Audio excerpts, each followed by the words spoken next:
Assalamualaikum warahmatullahi wabarakatuh. Perkenalkan, nama saya Abdul Ghaffar. Di sini saya dari Teknik Mesin untuk Universitas Islam Majapahit. Di sini saya akan menjelaskan tentang tensil test atau uji tarik.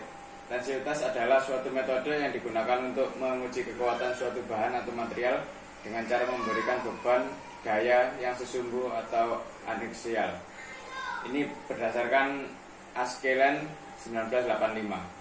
Pengujian uji tarik ini digunakan untuk mengukur ketahanan suatu material terhadap garis statis yang diberikan secara lambat, di mana spesimen uji yang telah distandarisasi dilakukan pembebanan aneksial, sehingga spesimen uji ini mengalami peregangan dan bertambah panjang hingga akhirnya patah.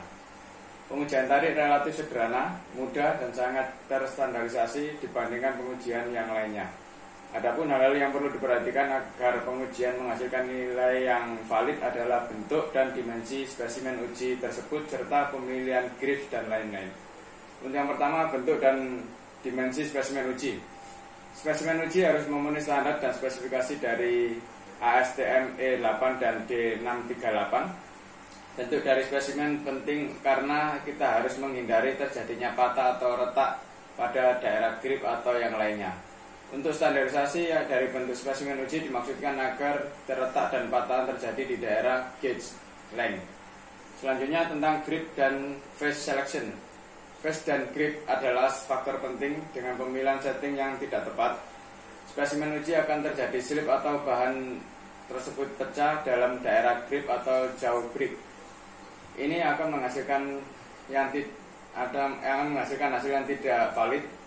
Phase harus selalu tertutupi di seluruh permukaan yang kontak dengan grip tersebut agar spesimen uji tidak bergesekan secara langsung dengan phase tersebut. Adapun beban yang diberikan pada beban bahan yang diuji ditransmisikan pada regangan bahan yang diuji dari material tersebut. Selanjutnya, sifat mekanik adalah yang dapat diketahui dari uji tarik ini adalah kekuatan dan elastisitas dari logam tersebut. Uji tarik ini banyak digunakan untuk melengkapi informasi rancangan dasar kekuatan suatu bahan dan sebagai data pendukung bagi spesifikasi bahan. Nilai kekuatan dan elastisitas dari material uji dapat dilihat dari kurva uji tarik. Adapun sebelum saya lanjutkan ke kurva uji tarik ini, maka saya akan menambahkan sedikit. Pengujian tarik ini dilakukan untuk mengetahui sifat-sifat mekanis suatu material, khususnya logam. Di antara sifat-sifat mekanis yang diketahui dari hasil uji tarik ini berdasarkan DITER 1993, itu adalah meliputi kekuatan tarik, kekuatan lulu dari material, keuletan dari material, modulus elastis dari material, kemudian kelentingan dan juga ketangguhan. Sebelum masuk ke kurva yang di belakang saya ini, maka saya sedikit menambahkan langkah-langkah pengujian dari uji tarik ini. Yang pertama, siapkan spesimen yang akan diuji, yaitu dengan mengamplas spesimen sampai dengan nomor amplas 1500. Tempatkan benda pada mesin servopulser dan dijepit kedua ujung batang secara tegak lurus. Yang kedua adalah siapkan milimeter hook pada plotter yang sudah tersedia dalam mesin uji. Kemudian yang ketiga, atur skala beban sesuai dengan yang kita kehendaki. Keempat, penarikan dimulai dari beban 0 dengan penambahan beban perlahan-lahan dan merata sehingga tidak terjadi beban kejutan. Untuk yang kelima adalah selama penarikan berlangsung berarti terjadi perpanjangan dan pengecilan spesimen hingga putus. Dan yang terakhir adalah hasil dari pengujian dapat dilihat pada kertas milimeter hook yang telah dipasang dalam plotter yang berupa grafik serta penunjuk beban maksimal pada alat servopulser. Adapun banyak hal yang kita pelajari dari uji tarik ini bisa kita baca dari kurva yang ditunjukkan hubungan antara gaya tarikan dengan perubahan panjang.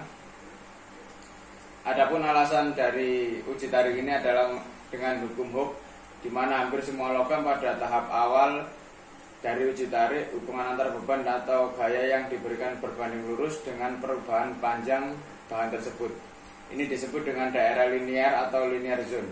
Di daerah ini, untuk kurva pertambahan panjang vs beban mengikuti aturan Hooke, yaitu rasio tegangan atau stres dan tegangan atau strain adalah konstan.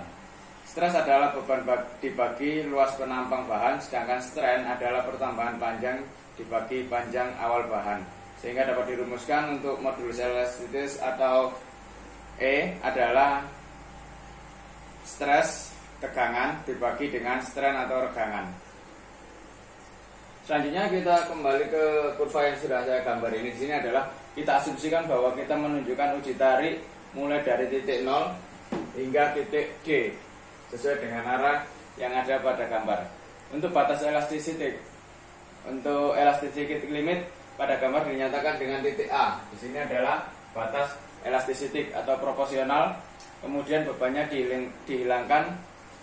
Beban tersebut akan kembali ke kondisi semula, tempat hampir ke kembali ke kondisi semula, yaitu regangan 0 pada titik 0 ini sebelum kita lakukan penarikan.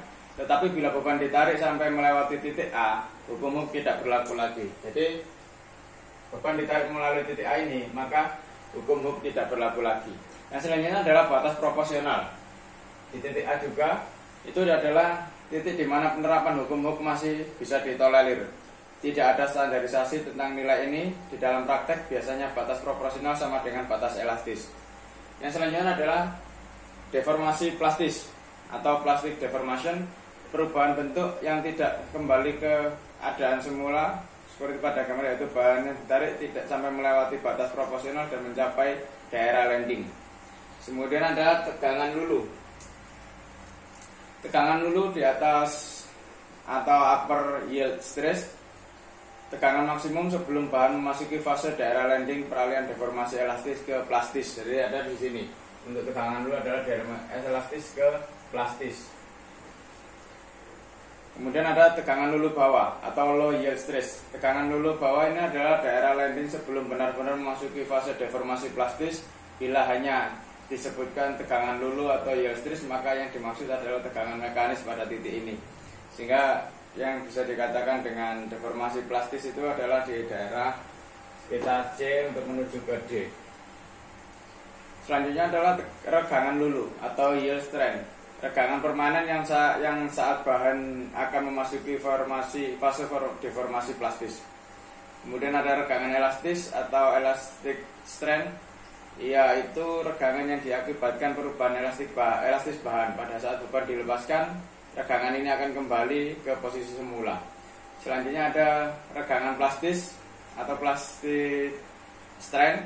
Regangan yang diakibatkan perubahan plastis. Pada saat beban dilepaskan, regangan ini tetap tinggal sebagai perubahan permanen dari bahan yang sudah diuji tarik tersebut.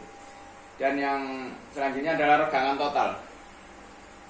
Di sini regangan total atau bisa disebut dengan total strain merupakan gabungan regangan plastis dan regangan elastis. Perhatikan pada beban dengan arah O, A, B, dan E. O, A, B, kemudian yang ke E itu pada titik B, regangan yang ada adalah regangan total. Ketika beban dilepaskan, posisi regangan pada titik E itu adalah beban regangan yang ditinggalkan. Kemudian setelah regangan total itu ada tegangan tarik maksimum. Tegangan tarik maksimum adalah atau UTS. UTS itu ultimate tensile strain. Itu adalah pada gambar ditunjukkan pada titik C. Ini adalah tegangan maksimum.